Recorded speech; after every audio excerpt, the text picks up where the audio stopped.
And, the last time, again, you fought was under the UFC banner, technically, with The Ultimate Fighter. How do you feel about entering the PFL and, the rule sets they have? I'm excited, man, because tournaments is kind of my thing, man. I was a wrestler in high school, and I did a bunch of wrestling matches in a short period of time, and that's kind of how this is set up. So this is for the long haul. You got to kind of have a vision, you have a goal, you got to train for it. So I love it. I love that, we're going to stay busy, we're going to keep on fighting, and we get to test ourselves. There's no politics, there's no BS. You go out there, you fight, you do what you got to do, and that's it. Yep. And, has your game plan in your training camp this time around changed due to the point system, getting 6 points if you get a finish in the first round, etc.? Has that changed at all? Has that gave you an extra boost in training camp, or has it, stayed the same?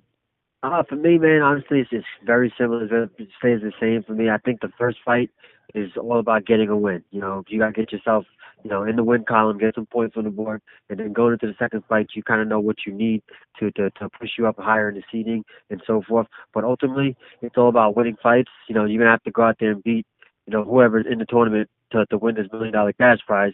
So at that point, you just got to get your hand raised and forget the rest. Yeah, and you brought up the $1 million cash prize. That's something that we haven't really seen in MMA. Such a large chunk of money given at one time. That's, I'm sure that's your ultimate goal within the promotion. But what are your thoughts on that? What did you first think when that was approached to you by? When they brought it to me, I thought it was too good to be true. I said, "There's no way in the world." And it's here now. After talking to Recibo and everything is lined up. I love it, man. They're doing everything the right way. They're taking care of the fighters. And we're their number one priority. So for me, that's huge. And the best part is, man, we have a chance to change our families' lives. And it's not just the top dogs that are eating. They're taking care of everybody. You make it to the playoffs, you make a run. You're gonna do well for yourself. And the ultimate goal is first place. I didn't get into the sport to be in second place.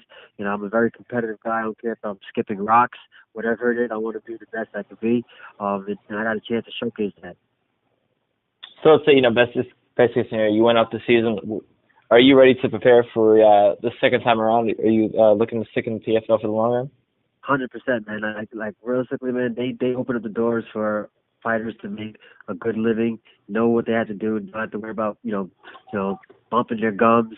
You go out there, you perform, you fight, you win, you walk away with well over $1 million. You go, you repeat, you do it again. In a 2-year period of time, you could make, over $2 million. And who knows, next year might be 145, maybe $2 million cash prize. So, I love the fact that they're taking care of the fighters. Without good fighters doing the right thing, there is no promotion. I don't care if it's Bellator, UFC, ONE FC, doesn't matter. You need good fighters going out there performing. And if you have that, then the diehard fans are going to follow. The fly-by-night fans, they don't know the difference between UFC and mixed martial arts. So it doesn't even matter anyway. They're going to follow wherever the crowd's going. So I'm super excited. Absolutely. And you mentioned, the PFL has given you such a good relationship, and that's got to help, you give motivation in training camp, because it's kind of like, having a bad coach in a sense that, if you don't like your coach, it's kind of hard to go every day, and get ready to train and everything. But if you have a good relationship with the company like that, it just gives you more incentive to go that extra mile. Heck yeah, no, man, you're spot on, and that's what it's about, man. It's about taking care of your fighters.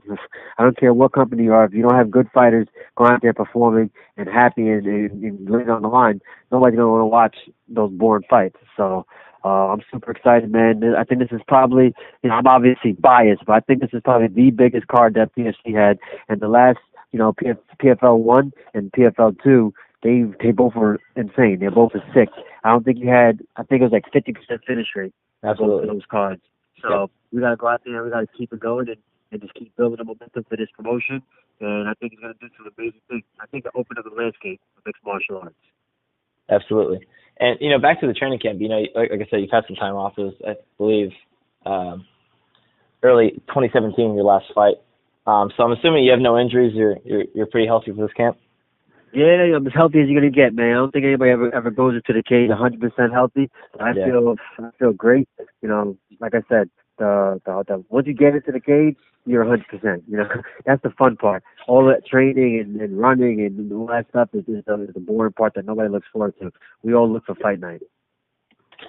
So how do you feel about this style matchup heading into this fight? Have you watched any film on Gamzatov or not? Yeah, man, I watched a bunch of film with this guy, man. I think he's tough. Obviously, he's from Russia, right?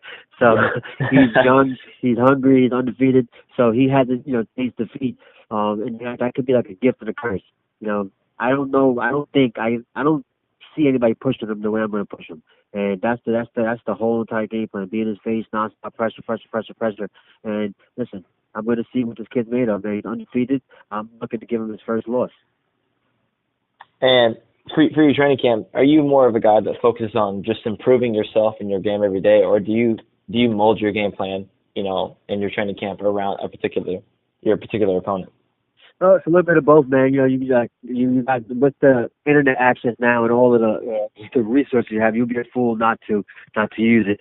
So you push yourself, try to fill your holes, get good at where you're not so good, and just level up. But in the same aspect, you want to find out where your opponent's good at and take away those advantages he has if he has any. Absolutely.